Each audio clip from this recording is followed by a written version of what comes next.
Cerita dimulai dengan seorang laki-laki tua yang sedang duduk di pinggiran kota sambil melihat buku harian miliknya. Di buku hariannya itu ia melihat foto masa lalunya. Kemudian berpindah pada tahun 1915 di mana seorang wanita bernama Dara sedang berjuang melahirkan anaknya. Tidak disangka setelah melahirkan anaknya, Dara harus mengalami pendarahan yang membuatnya harus kehilangan nyawanya. Atas kejadian itu membuat suaminya yang bernama Wisnan berniat menghabisi anaknya. Namun beruntung, anak itu berhasil diselamatkan oleh neneknya dan juga pelayan di rumah itu. Sejak saat itu, bayi yang diberi nama Jan tinggal bersama si pelayan rumah. Setelah kematian istrinya, di depan ibunya Dara dan para pelayan, Wisnan berjanji tidak akan menikah lagi. Hal itu merupakan bentuk penghormatan almarhum sang istri. Tak lama kemudian, adik dari Dara yang bernama Bibi Iwat datang untuk mendoakan kakaknya. Setelah berdoa, Bibi Iwat mengunjungi keponakannya itu. Ketika menggendong Jan, Bibi Iwat merasa iba melihat keadaannya. Ia kemudian menawarkan diri untuk bisa merawat anak dari kakaknya. Sang nenek pun terharu melihat ketulusan hati Bibi Iwat. Suatu hari, sang nenek harus pergi meninggalkan rumah selama beberapa waktu untuk sebuah urusan. Hal itu membuat sang nenek menitipkan kekuasaannya untuk sementara waktu kepada Wisnan. Tanpa diduga, Wisnan mengingkari janjinya untuk setia kepada almarhum istrinya. Para pelayan perempuan diminta untuk melayani keinginannya dalam bercocok tanam. Wisnan juga bertingkah seenaknya sendiri. Ia mulai memecat orang-orang yang tidak mau menuruti semua perintahnya. Meski telah bercocok tanam dengan para pelayannya, rupanya Wisnan memendam keinginannya yang ingin menikmati serabi lempit Bibi Iwat. Dibantu oleh seorang asistennya, akhirnya Wisnan pun berhasil masuk ke rumah sang adik ipar. Dengan perlahan Wisnan mulai merayu Bibi Iwat untuk bermain kuda lumping. Awalnya Bibi Iwat menolak permintaan Wisnan, namun ia pun akhirnya membuat sebuah kesepakatan kalau ingin menikmati serabi lempit miliknya, maka Wisnan tidak boleh menyakiti Jan. Dan akhirnya Wisnan pun menurutinya dan mereka segera melakukan permainan kuda lumping. Hubungan gelap mereka pun berlangsung sembunyi-sembunyi selama hampir 3 bulan. Hingga akhirnya kabar kehamilan Bibi Iwat terdengar sampai di telinga ibunya. Merasa marah akan hal itu, sang ibu menghampiri Wisnan di kamarnya. Namun ternyata di dalam kamar Wisnan sedang bercocok tanam bersama beberapa pelayannya. Sang ibu mertua pun kesal dengan tingkah Wisnan dan akhirnya ia pergi meninggalkan tempat tersebut. Singkat cerita, pada tahun 1925, kini Jan sudah berusia 10 tahun. Anak dari Bibi Iwat yang bernama Kyu kini juga sudah tumbuh besar. Namun Kyu memiliki sifat yang sama seperti Wisnan, yaitu suka memarahi Jan. Beruntungnya, Jan memiliki seorang sahabat yang bernama Ken. Ken sendiri adalah anak dari salah satu pelayan di sana. Kemudian cerita berlanjut pada tahun 1932. Jan yang kini mulai beranjak dewasa menjadi laki-laki yang sangat tampan. Ketika itu, Jan melihat seorang gadis yang terjatuh di depannya. Ia pun menolong gadis itu keluar dari rombongan para pengunjuk rasa yang lain. Gadis cantik yang bernama Hyasin rupanya telah membuat Jan jatuh cinta dengannya. Jan Wisnan.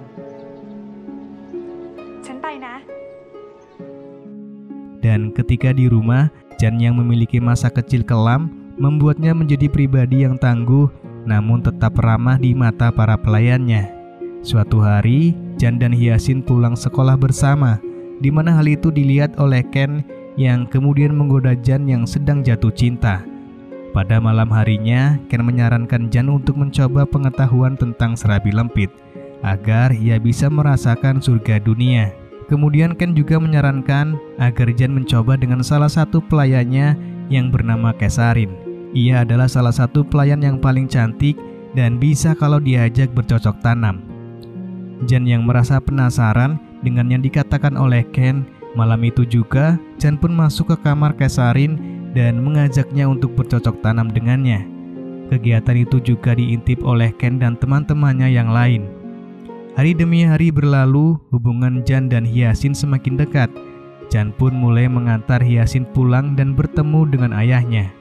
Di perjalanan setelah pulang dari rumah Hyasin, Jan dihadang oleh beberapa orang yang meminta sejumlah uang darinya. Beruntungnya saat itu Ken datang dan membantunya. Singkat cerita, Kesarin memberitahu Bibi Wat kalau ia kini tengah hamil. Jan yang mendengar hal itu pun menjadi panik. Ia takut kalau itu adalah hasil perbuatannya. Namun di sini Ken menenangkannya dan berkata kalau Kesarin adalah wanita yang hobinya bercocok tanam. Dan mungkin saja itu adalah hasil bercocok tanamnya dengan orang lain dan bukan dengan Jan. Beberapa hari kemudian terlihat Wisnan yang baru saja pulang dari tugas negara. Ia pun bersama seorang wanita yang ternyata adalah istri barunya yang bernama Bon Leong. Bon Leong sendiri merupakan seorang janda yang masih cantik. Atas kehadirannya Bon Leong, itu berarti bahwa Bibi Wat sebentar lagi akan ditinggalkan oleh Wisnan. Lalu, pada keesokan malamnya, Wisnan pun membuat acara pesta pernikahan yang sangat meriah. Suatu hari, Bon Leong lewat depan kamar Jan, yang saat itu kamarnya kosong karena Jan sedang di kamar mandi. Di sana ia pun tertarik melihat gambar yang dibuat oleh Jan. Menurutnya, gambar itu sangatlah bagus. Ketika Jan selesai mandi, Bon Leong pun meminta salah satu buku yang berisi penuh gambaran Jan untuk dijadikan kado ulang tahunnya nanti. Jan yang takut akan marah ayahnya, ia pun akhirnya memberikan buku yang berisi hasil gambarannya. Setelah itu Bon Leong bercerita kepada Wisnan tentang hasil gambaran dari Jan yang menurutnya sangatlah bagus. Ia pun kemudian menyarankan Wisnan untuk menyekolahkan Jan di luar negeri, karena Bon Leong yakin kalau Jan memiliki bakat dalam hal tersebut. Wisnan kemudian langsung setuju dengan saran yang diberikan Bon Leong. Namun Jan harus bisa membuktikan kalau ia bisa mendapatkan nilai bagus di sekolahnya nanti. Jan dan Bon Leong serta Bibi Wat pun akhirnya berkumpul untuk membahas tentang Jan yang akan disekolahkan ke luar negeri. Mendengar hal itu, Jan pun sangat senang. Namun ia sebenarnya takut rahasianya terbongkar kalau buku miliknya terlalu lama di Bon Leong. Namun untungnya setelah selesai membahas kuliah, Bon Leong pun mengembalikan buku gambarnya itu. Namun ternyata setelah diperiksa, beberapa lembar dari buku itu sudah diambil oleh Bon Leong. Dan akhirnya Jan membuat rencana bersama temannya untuk bisa mengambil kembali lembaran yang hilang itu. Keesokan harinya secara diam-diam, Jan masuk ke kamarnya Bon Leong sambil membawa minuman, sebagai alasan kalau ia ketahuan nantinya. Ia pun masuk ke kamar Bon Leong dan memeriksanya. Namun setelah diperiksa, Jan sama sekali tidak menemukan lembaran gambarnya yang hilang itu. Di sana ia justru mendengar suara air dari kamar mandi. Merasa penasaran, ia pun akhirnya melihatnya. Dan saat itu terlihat Bon Leong yang sedang membersihkan badan. Setelah itu, Jan pun keluar namun Bon Leong keburu mengetahui keberadaan Jan. Kemudian Bon Leong pun keluar dan di sini Jan beralasan kalau dirinya mengantar minuman untuk Bon Leong. Bon Leong sendiri rupanya tidak marah dengan Jan yang masuk tanpa seizinnya. Ia justru terlihat seperti menginginkan bermain kuda lumping dengan Jan. Jan yang sudah pernah merasakan enaknya serabi lempit, ia dan Bon Leong pun segera melakukan permainan itu. Namun saat sedang melakukan permainan itu, tiba-tiba Jan teringat pada masa kecilnya dan ia langsung berlari pergi meninggalkan Bon Leong. Ketika Jan masuk di kamarnya, ia justru melihat Kyo yang sedang bermain kuda lumping bersama dengan Ken. Lalu kemudian Jan segera mendobrak pintu kamar itu. Seketika Kyo pun berteriak meminta tolong seakan-akan ia adalah korban yang sedang diperkaos. Lalu keadaan pun menjadi heboh karena semua orang datang melihatnya. Di sini semua orang menyalahkan Ken dan Wisnan sendiri berniat melaporkan kepada pihak yang berwajib. Namun saat itu Jan justru mengaku kalau ia juga pelakunya. Kyo yang dari dulu tidak pernah menyukai Jan, ia pun juga mengakui hal itu kalau Jan juga pelakunya. Tentu saja itu membuat Wisnan marah besar. Bahkan Wisnan sempat mengambil senjata api dan berniat untuk menyingkirkan Jan. Untung saja Jan berhasil selamat karena shoot yang dilakukan Wisnan meleset dan mengenai salah satu pelayannya. Bibi Wat yang tahu kalau keponakannya itu berbohong, ia pun langsung meminta Jan untuk kabur ke tempat neneknya untuk mencari perlindungan. Kemudian ketika Jan dan Bibi Wat sedang mengamasi barang-barang, di sini Ken bercerita kalau sebenarnya Kyo lah yang mengajak Ken untuk bermain kuda lumping.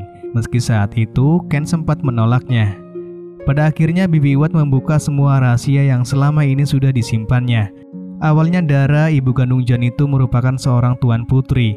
Namun suatu hari, ia dihamili oleh pacarnya Bibi Uwat yang bernama John. Hal itu terjadi karena hubungan Bibi Uwat dengan pacarnya tidak mendapatkan restu dari orang tua. Akhirnya untuk menutupi aib anaknya, Ibu Dara mencarikan pria yang cocok untuk menikah dengan Dara. Wisnan yang merupakan pegawainya saat itu akhirnya dipilih untuk menjadi suami Dara. Dan yang sebenarnya ayah kandung dari Jan adalah John, mantan kekasih Bibi Uwat. Lalu beberapa saat kemudian, Jan dan Ken pun berangkat ke stasiun menuju ke rumah neneknya. Sebelum naik kereta, Bibi Uwat sempat berpesan kepada Jan agar ia menggunakan nama Dara sebagai nama belakangnya. Dan film pun selesai.